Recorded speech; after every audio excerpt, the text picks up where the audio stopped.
तो बताएं, आप नगर कोतवाली आई हैं, क्या है मामला? नमस्कार, मेरा नाम है रीना सिंह और मैं यही न्यू जानकी नगर कॉलोनी में बहराइच रोड पर मेरा घर है। और हम व्यापार मंडल में महिला महामंत्री, नगर महामंत्री के पद पे हैं।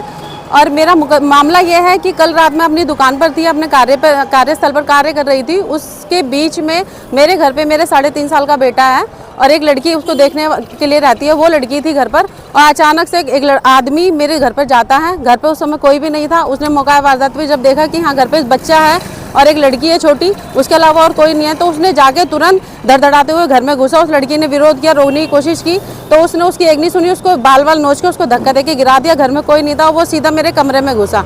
डेली का काम रहता है तो कलेक्शन का कुछ पैसा मेरे पर्स में पड़ा हुआ था। उसने वो तुरंत जाके अलमारी खोली, ताक झाक करी, तो लड़की ने विरोध किया, बरोबर विरोध किया। उन्होंने जो पर्स में ऊपर पैसे पड़े होते वो पैसे पूरे निकाल लिए।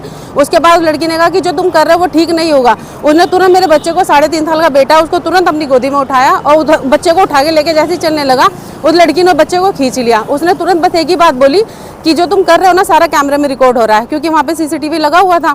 तुरंत बच्चे को छोड़ते ही फिर वो निकल लिया है वहाँ से। और जब निकला है सीसीटीवी में उसकी फुटेज भी है, नीचे जाते हुए भी लड़की नीचे तक विरोध करती हुई आई थी, बच्चा भी मेरा आया है। अच्छा, चिल्लाई नहीं बच्ची की, मोहल्ले के लोग कौन हैं? असल में घर के साथ में ही सूरज होटल बना हुआ है, मॉडर्न मैरिज हॉल है, तो कल लगन इतनी ज़्यादा थी, तो डीजे और म्यूजिक की आवाज़ इतनी ज़्यादा थी कि उसमें आवाज़ में उस बच्ची की आवाज़ दबे जा रही थी। कोई अगर पड़ोसी नहीं सुन पाए किसी चीज़ को।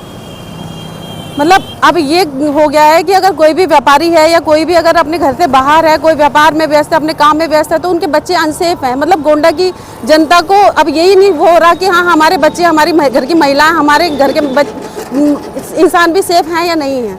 मतलब यहाँ पे कोई भी ये नहीं कह सकता कि हाँ मेरा बच्चा है तो वो अपने घर में सेफ है। अब घर में भी कोई सेफ नहीं है। कितनी देर में आप पहुंची?